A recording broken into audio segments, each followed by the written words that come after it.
Today we're talking about breath testing in DUI cases and specifically Cobra Data. What is Cobra Data?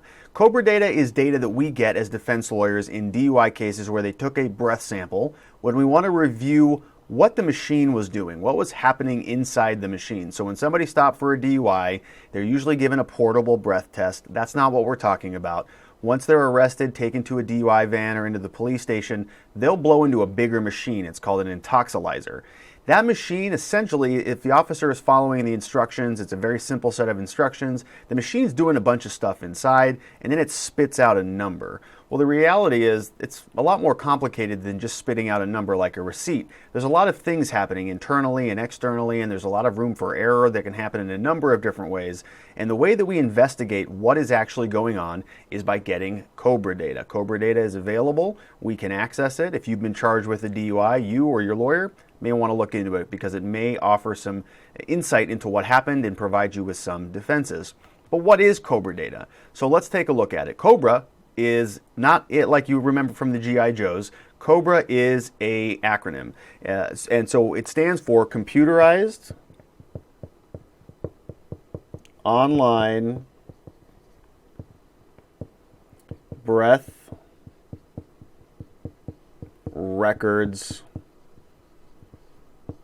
Archive.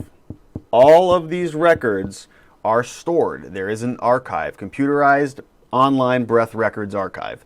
This is where all of this data is stored. And when you can go and access it, most of this stuff is on the internet or available from the crime lab.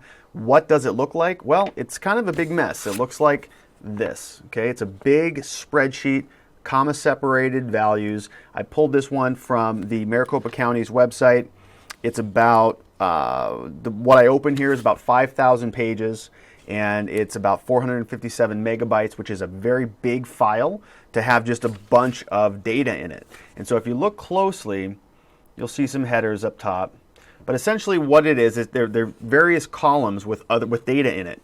Some of them have the name of the officer who was doing the testing. Some of them have timing issues. Some of them have quality assurance measures. Some of them are null. There's a lot of data here. And so a lot of it's not going to make a whole lot of sense to you. But when you start diving into it and you know what you're looking for, you can find some common issues. And so let's talk about those. Why do you want to get it? Why do you want to look at it? Why do you want to have your criminalist or somebody who knows how to decipher this data go through it? This is just 5 pages.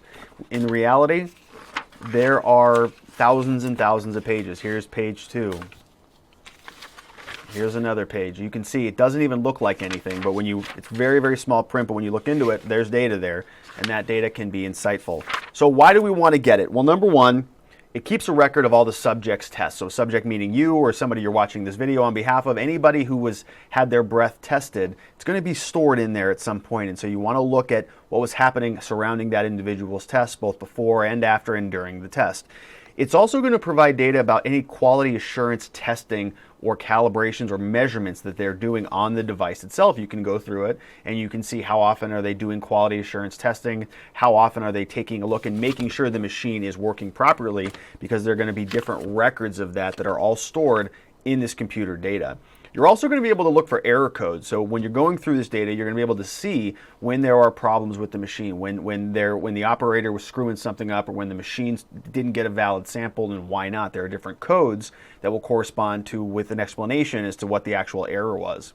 And more specifically, we want to see when the machine is having device-based errors. So when the machine itself, something is wrong with it. It's not, the temperatures are bad, the motor is malfunctioning, something within the machine is wrong, something that you're not going to be able to see from the little printout that you get at the end of the test. You want to look for the actual internal problems. And the other big issue is you want to look for operator errors. If you look real closely here, you can see a number of different officers' names. You can't see that on the camera, but there's a column that has all the different officers' names. And so when the officer inputs their information and their credentials and all of that stuff, it has their name in there. And so by taking a look at this data, you can analyze certain trends. You can see one officer has a lot of insufficient sample errors. Why is that? Maybe he's administering it wrong, and start investigating that or question that officer about it during an interview with that individual, and you can really start poking and prodding. So you don't want to take the sample, just whatever it spits out at the end of it, it just has a number, 2 numbers and then a time and some, it's very, very, very basic. in reality, there's over 5,000 pages of different data that you can get. And when you start to catalog this data and you start to see patterns and start to see trends in it, you can follow different officers as they're going through the process. They're basically just following a simple set of instructions, but there are errors, there's insufficient sample sizes, there's a number of different errors that we see frequently, but you really won't be able to see that unless you start diving through the data. If you want to get this data, you can. You don't need to be an attorney to go get it. It's on the internet. The website is here. It's intoxilyzer.mcjle.org. You can put that right into your browser and you can see some information. I pulled this one from the Department of Public Safety. I think they link to the city of Phoenix there as well. Most other jurisdictions keep this data readily accessible. It's either on the internet or you can go ahead and actually request it from them as your case progresses. So it's called Cobra Data, the Computerized Online Breath Records Archive. If you took a breath test in your DUI case, you may want to take a look at that and start diving into it and learn how to decipher it a little bit better. Or better yet, send it over to our office, give us a call, we'll schedule a free case evaluation with you. We'll tell you what we do with this data, what expert witnesses we use who really know this stuff inside and out because they used to work for the government, decompiling this data and understanding it, and then how we can use that in your case to build the best defense that's available. My name's Robert with the R&R Law Group. If you have any questions, like I said, give us a call. Free case evaluations. We look forward to speaking with you, and thanks for watching.